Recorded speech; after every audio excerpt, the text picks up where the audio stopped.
I was looking at my credit card bill the other day, Oh, no. and the numbers were just, well, they were telling a grim story. I was paying for 5 separate AI writing tools, 3 different image generators. Mm-hmm. It felt less like a strategic toolkit and more like, I don't know, a digital mess. That is the classic trap. The problem isn't that you need more tools. The real struggle is that bouncing between tabs, hoping the next shiny thing is going to fix it. Yeah, and all it really does is create more friction. Exactly. I thought I needed this huge arsenal, but the core idea we took from the source material is that the big players, ChatGPT, Claude, Gemini, they're actually enough. They are, but only if you have a strategic system for how they talk to each other. And that's our mission for this deep dive. We've pulled out 8 specific high-leverage workflows. These are practical methods. They're designed to stop you from working randomly and instead start integrating your AI tools like a real pro. We're looking for structure, efficiency, and those genuine aha moments. And the core philosophy here is really crucial. Stop asking one single AI to do everything. That's where quality just collapses. Right. You need to use them like a specialized team. I mean, if you're building a house, you need a hammer, a saw, and a drill. You don't need 50 different hammers, right? So let's define the 5 core tools these workflows rely on. They each have a very specific job. Right. So first up is ChatGPT. It's your general helper, great for writing, generating text, anything that needs some personalized context. Then there's Perplexity. This is our fact checker, our link finder. Think of it like a super fast librarian. And NotebookLM is the deep document reader. This one is key because it studies your files and sources, and structurally, it just cannot make things up. Okay, and Gemini. Gemini is the builder. It's for creating tangible things like charts, slides, and code, and it often has these really essential file exports. And lastly, Claude, the artist. The aesthetic expert, yeah. It makes things look polished, beautiful. It ensures that visual consistency. If you can keep those 5 roles straight, these workflows become incredibly intuitive. Okay, let's unpack this. We can start with research and analysis, so focusing on context and truth. The first method is what they call the smart brain method using ChatGPT. Right. So the biggest mistake people make is they open ChatGPT, ask a question, and then close the tab.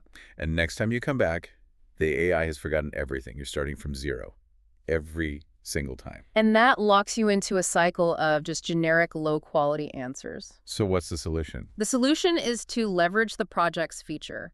A project is kind of like a dedicated physical folder for one objective. You create it, say, my Q3 marketing plan, and then you preload it with knowledge. So you're uploading your brand guidelines, maybe last quarter's performance data, your budget notes, Yeah. all the necessary background. Yes. And now, when you prompt it, act as an agency copywriter and draft a social media campaign based on my budget, it's immediately smarter. Because it's grounded in your specific reality, not just the general internet. Exactly. And what's really fascinating here is the loop effect. This is the mechanism that stops that prompt drift. That's the secret sauce for compounding the knowledge. When ChatGPT produces something good, like a competitive analysis, you download that report. And then you upload it back into the project folder. Yes. So now the AI's own research becomes part of its permanent memory for that project. So you're constantly reinforcing its knowledge base. You are. And when you later ask for 5 Instagram captions, the tone and the content are guaranteed to match the brand document you fed it. It's locked into your world. That makes perfect sense for context, but what about facts? When you need something that's 100% verifiable, context isn't enough. And that brings us to workflow 2, the trustworthy researcher. This gets at that core fear. AI just hallucinating. Making things up. Right. So for high-stakes facts, you need a combination. We use Perplexity as the hunter, but, and this is important, we restrain it. You don't ask for a summary. You only ask for the links. So you'd prompt something like, find the top 5 scientific articles on sustainable concrete and give me the URL links only. You want the source, not the AI's interpretation. Correct. You take those links, download the actual articles, and you feed them directly into NotebookLM. Which is the Google tool designed for deep reading. And it's structurally incapable of making stuff up because it only uses the documents you provide. You can verify every single output. If it gives you a summary, you can instantly see which document and page number that fact came from. And we add the persona trick here, too. In the NotebookLM settings, you can tell it to act as, I don't know, a skeptical engineering peer who demands empirical proof. So the analysis it generates is critical, honest, and fact-grounded, based only on the sources you gave it. That combination is how you guarantee verifiable truth. Okay, let's shift gears. Segment 2, strategic visualization. We've done the deep thinking. Now we need to actually show the results to people. And quickly. So, workflow 3. Turning long reports into infographics using Perplexity and Gemini Canvas. The pain point here is always dense PDFs. Right, so Perplexity finds the detailed report, let's say, global Q4 sales data. You download that PDF. Then you go over to Gemini and its visualization space, which is called Canvas.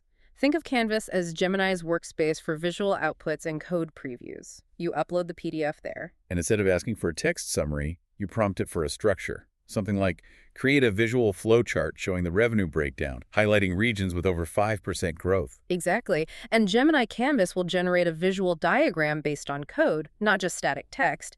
It jumps you from raw text analysis straight to a presentation-ready visual. That's speed for sure, but sometimes those generated visuals lack polish. If we need professional aesthetics, the source suggests moving to Claude for Workflow 4, making beautiful dashboards. This is where we need to understand Claude's unique advantage. Claude excels because of its exceptionally large context window. What does that mean exactly? It means it can hold complex style guides, like your entire company brand guide, in its memory way better than other models. It ensures visual consistency. So the key step here is teaching it your style first. That's it. You set up a Claude project. You upload an image or a PDF that defines your color palette, say, rich blue and silver, and a specific font. And you literally tell Claude, use these specific hex codes and fonts for all charts you make for me. Then you upload your data, like a CSV file of website engagement, and ask it to create an interactive dashboard with that exact look and feel. And Claude generates what they call an artifact. It's a code pop-up that looks and acts like a real interactive dashboard. Whoa, imagine scaling that. You teach it the style once, and it maintains that aesthetic for every single monthly report forever. That saves a massive amount of design time. It's engineering consistency, not just making a picture. Which leads right into Workflow 5, social media images using Claude SVG and a tool like Figma. Exactly. Stop paying a designer $50 for a simple graphic with 3 bullet points. So first, Perplexity finds the list, the 7 best habits for remote workers. Then you take that to Claude. And you prompt it to generate a clean, modern graphic for Instagram, but critically, you demand an SVG file. And SVG is a special image file type, right? It's made of math, not pixels. It's made of mathematical code, and because it's math, you can download it, drop it into a free tool like Figma or Canva, and suddenly you have total control. So if Claude misplaced a text block, you just fix it instantly. Right. Change the font, swap a color, it's a 1-second edit. You get the speed of AI design, but the precise control of a professional for those final tweaks. It's a game changer for content velocity. All right, let's transition from thinking and visualizing to our last segment. Building real things. Creating high-value assets. Workflow 6. Instant presentations using Gemini gems. A gem is basically Gemini's version of a custom GPT. You train it once to do one specific repeatable job, like investor deck maker. So you'd instruct this gem to always follow a specific structure. Slide title, 3 bullet points, 2 image suggestions. And when you need a deck on the impact of rising interest rates, you just talk to the gem. It spits out the perfect outline structured exactly how you like it. But then comes the magic export. This is the feature that really sells it. It is. You ask Gemini to create the slides from that outline, and it generates a file that opens directly in Google Slides. So no more copy pasting. It eliminates the single greatest friction point in making presentations. No more copy, paste, and reformat. That is huge for momentum. Yeah. Okay, now, Workflow 7. Creating a full training course with NotebookLM and Gemini. This sounds like it turns weeks of work into an afternoon. It can. You start by gathering all your training documents, your technical manuals, into NotebookLM. That's your authoritative source. And then you use a feature called NotebookLM's audio overview. Yeah, this is cool. It turns your documents into a synthesized 2-person discussion podcast, an MP3 lesson. That's an instant piece of training content generated directly from your own documents. That is immense leverage. And because NotebookLM is fact-grounded, when you ask it to create a 10-question quiz or a 1-page cheat sheet for the course, you are guaranteed that the output sticks strictly to the facts in your original source materials. That consistency is essential for educational tools. Finally, Workflow 8, building a landing page website. We start with strategic research. I love this example. Scraping real complaints people have about a service, say, dog walking from a forum like Reddit, and pasting them into NotebookLM. So you know the exact emotional pain points of the market before you write a single line of copy. Precisely. NotebookLM generates the strategy brief from those complaints. It identifies that people hate lateness, so it suggests the headline, "The only dog walker who is always on time." You take that high-leverage brief, copy it, and take it to Gemini. Prompt it to write the basic HTML and CSS code for a landing page based on that strategy. And you immediately see a live preview of the website in the Canvas view. I mean, I still wrestle with prompt drift myself, especially asking for code. I was asking for some Python code the other day, and it started trying to write me a limerick. Nichols. Right. But seeing a code preview instantly just takes away all that friction. You can deploy it right away. Okay, we just covered 8 intense workflows. The big idea here remains. You don't need more tools. You need a strategic system to connect the 5 major ones you probably already have. And to recap their roles one last time for you, Perplexity is for reliable fact-finding. NotebookLM is for trustworthy, deep reading of your documents. ChatGPT gives you that personalized context and custom content creation. Claude handles the aesthetics, giving you professional polish on visuals and dashboards. And Gemini builds the final structures, the charts, the code, with those essential file exports. But start small. Please do not try all 8 of these today. That's just a recipe for overwhelm. The practical advice from the source is this. Pick one problem you have right now. Maybe you hate writing emails, or you waste time formatting slides. Choose the workflow that fixes that one thing. And commit to trying it 5 times. The first time will feel slow, it'll feel clunky, guaranteed. But by the 5th time, it'll be fast, it'll be automatic. And that's when you stop paying for the tools and you start leveraging the system. The true power here isn't just the output. It's not the quiz or the code you made.